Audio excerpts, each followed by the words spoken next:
बॉलीवुड का देओल परिवार फिल्मों के मामले में तो बहुत तेज है, अच्छा काम करता है, अच्छी प्रसिद्धि पाता है, लेकिन पीआर और पैसों के मामले में बहुत ज़्यादा वो अंडरवेल्ड है।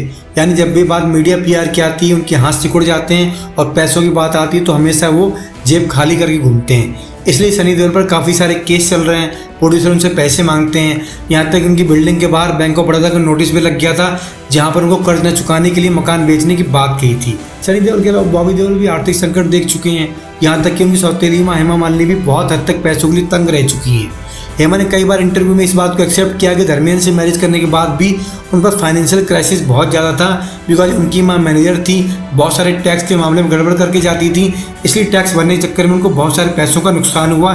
इस चलते उन्होंने बहुत सारी ऐसी फिल्मों में काम किया जहाँ वो काम करना नहीं चाहती थी। बहरहाल हेमा आज से नहीं, बहुत पहले से पैसों के मामले में तंगी देखती आई हैं, बट वो दौर ऐसा था हेमा चाहकर भी मोटी फीस नहीं मांग पाती थी। आजकल दीपिका पादुकोण बड़ी फीस मांगती हैं, प्रियंका चोपड़ा हॉलीवुड में मोटे डॉलर कमाती हैं, जबकि हेमा अपने टाइम में काम तो अच्छा करती थी बट पैसे बहुत कम मिलते थे।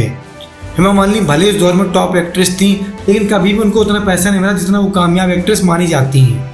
वो बताती है कि उनकी माँ प्रोड्यूसर के प्रति बहुत उदार थी, यानी प्रोड्यूसर बोलता था कम पैसों में काम करना है तो उनकी माँ मान जाती थी। उस वक्त सनी देओल की माँ ने ऐसे ऐसी छोटी छोटी फिल्मों के लिए काम कराया जहाँ काम लंबा था, पैसे कम थे, इसलिए टैक्स के मामले में वो फंस जाती थी। हेमा मालिनी बताती है कि जब मीरा मूवी बन रही थी तब प्रोड्यूसर के पास पैसे नहीं थे, क्योंकि मीरा का सब्जेक्ट बहुत अच्छा था। हेमा खुद मीरा की भक्त हैं, कृष्ण के गानों पर डांस करती हैं। उनकी माँ ने कहा ये मूवी कर लो। तब प्रोड्यूसर ने एक छोटे लिफाफे में कुछ पैसे दिए, जो हेमा मालिनी ने भीख की तरह स्वीकार कर लिया और बाद में कहा ही नहीं उनको एक्स्ट्रा पैसे चाहिए। वो कहती है कि धर्मेंद्र का स्वभाव भी ऐसा था, वो कभी ज़्यादा पैसों की डिमांड नहीं करते थे और प्रोड्यूसर जो भी कुछ देता था चुपचाप ले लेते थे। हालांकि धर्मेंद्र फाइनेंशियली बहुत स्मार्ट थे, उन्होंने जो भी कमाई की सारा पैसा ज़मीन पर लगाया और बाद में ज़मीन करोड़ों कीमत की हो गई। लेकिन सनी देओल, बॉबी देओल, हेमा मालिनी इस तरह के स्मार्ट नहीं थे, उनके पैसे डूबते रहे। यहाँ तक कि सनी देओल ने अपनी फिल्में प्रोड्यूस की, वहाँ पैसा डुबोया। कुल मिलाकर सनी देओल आज अपनी उम्र के इस पड़ाव पर आ चुके हैं जहाँ मुंह कीमत वसूल रहे, उनकी फिल्में चल रही हैं। हेमा राजनेता हैं तो वहाँ से भी कमाती होंगी, प्लस पुरानी फिल्मों से नहीं तो नए फिल्मों में परफॉर्मेंस के तौर पर अपने डांस स्टेज शो के जरिए कमा लेती हैं।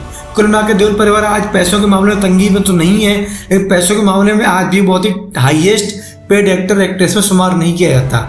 इन परिवारों को अभी भी पीआर, पब्लिसिटी, पैसा गेम समझना पड़ेगा, वरना नाम तो बहुत होगा लेकिन दाम हमेशा कम ही रहेगा।